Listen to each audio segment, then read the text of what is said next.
ರಾಜ್ಯ ಕಾಂಗ್ರೆಸ್ ಉಸ್ತುವಾರಿಯವರನ್ನ ನಾನು ಕೂಡ ಭೇಟಿ ಆಗ್ತೇನೆ. ನಾನು ಈಗಾಗಲೇ ಏನು ಹೇಳಿಕೆಯನ್ನ ಕೊಟ್ಟಿದ್ದೇನೋ ಆ ಹೇಳಿಕೆಗೆ ನಾನು ಬದ್ಧನಾಗಿದ್ದೇನೆ ಅಂತ ಇಕ್ಬಾಲ್ ಹುಸೇನ್ ಹೇಳಿಕೆಯನ್ನ ಕೊಟ್ಟಿದ್ದಾರೆ. ಬಹಿರಂಗವಾಗಿ ಹೇಳಿದ್ದನ್ನೇ ಉಸ್ತುವಾರಿ ಬಳಿ ಹೇಳ್ತೇನೆ, ರಾಜ್ಯದಲ್ಲಿ ಬದಲಾವಣೆ ಬೇಕಾಗಿದೆ ಅಂತ ಹೇಳಿ ಇಕ್ಬಾಲ್ ಹುಸೇನ್ ಹೇಳಿಕೆಯನ್ನ ಮತ್ತೆ ಕೊಟ್ಟಿದ್ದಾರೆ. ಬೆಂಗಳೂರಿನಲ್ಲಿ ಶಾಸಕ ಇಕ್ಬಾಲ್ ಹುಸೇನ್ ಹೇಳಿಕೆಯನ್ನ ಕೊಟ್ಟಿದ್ದಾರೆ. ಮುಂದಿನ ಸಿಎಂ ಡಿಸಿಎಂ ಡಿಕೆ ಶಿವಕುಮಾರ್ ಅವರು ಆಗಬೇಕು ಅನ್ನುವಂತಹ ಇಂಗಿತವನ್ನ ವ್ಯಕ್ತಪಡಿಸಿದ್ರು ಇಕ್ಬಾಲ್ ಹುಸೇನ್ ಅವರು. ಮಾಧ್ಯಮದವರ ಮುಂದೆ ಯಾರು ಕೂಡ ಬಹಿರಂಗವಾಗಿ ಹೇಳಿಕೆಯನ್ನ ಕೊಡಬೇಡಿ ಅನ್ನುವಂತಹ ಸಂದೇಶ ಹೈಕಮಾಂಡ್ನಿಂದ ರವಾನೆಯಾಗಿದ್ರೂ ಕೂಡ ಆ ಮಾತನ್ನ ಧಿಕ್ಕರಿಸಿ ಬಹಿರಂಗವಾಗಿ ಹೇಳಿಕೆ ಕೊಡುವಂತಹ ಕೆಲಸವನ್ನ ಮಾಡಿದ್ರು ಇಕ್ಬಾಲ್ ಅವರು.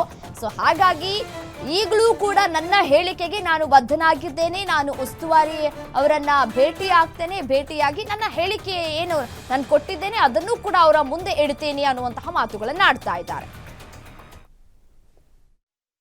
ನನಗೆ ಕರೆದಿದ್ದಾರೆ, ಎಲ್ಲ ಶಾಸಕರಿಗೆ ಯಾವ ರೀತಿ ಅವಕಾಶ ಮಾಡಿಕೊಟ್ಟಿದ್ದಾರೋ ಅದೇ ರೀತಿ ನನಗೂ ಅವಕಾಶ ಮಾಡಿಕೊಟ್ಟಿದ್ದಾರೆ. ನನ್ನೆಲ್ಲರೂ ಅಭಿಪ್ರಾಯಗಳನ್ನ ತಿಳಿಸ್ತೀನಿ, ನಾವು ಆಮೇಲೆ ನಿಮ್ಗೆಲ್ಲ ಮಾತಾಡ್ತೀನಿ,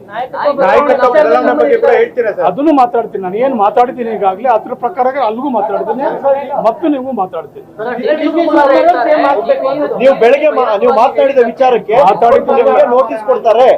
ನನಗೆ ನೋಟಿಸ್ ಕೊಡ್ಲಿ, ನೋಟಿಸ್ ಕೊಡದೆ ಹೋಗ್ಲಿ, ಬೇರೆ ನಡ ಮಾಡ್ಲಿ, ನಾನು ಹೇಳ್ದಂತ ಮಾತಿಗೆ ಬದ್ಧನಾಗಿರ್ತೀನಿ.